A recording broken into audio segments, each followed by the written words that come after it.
You ever had to rewrite the plot of your life even though the other characters seemed pretty solid in their roles and the original script? Welcome back to episode 3 of my series, Aligned in Transition. At some point, I realized I wasn't living a life that I consciously wrote the script for. Nothing felt aligned with my truth. I know, sounds so cliche, but stay with me. What is truth? Personally, I believe there are two types of truth. Eternal truth, like the worth of a life, something that doesn't change based on perspective. It's like constant, like energy. Then there's perceived truth. Truth as pertain to how we view and process it.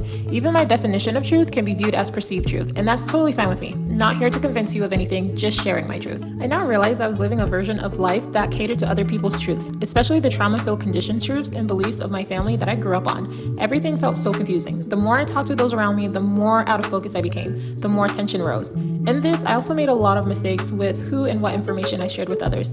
Once I saw the outcomes of my misaligned actions, I tried to clarify.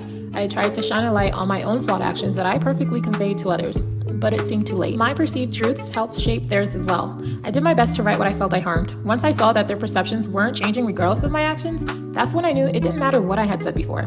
Their minds were already made up way before I contributed anything. So I became radio silent. I didn't know at the time a better option. From the outside, it looked like what anyone would do for a loved one, but I was the one living the consequences, so I stopped.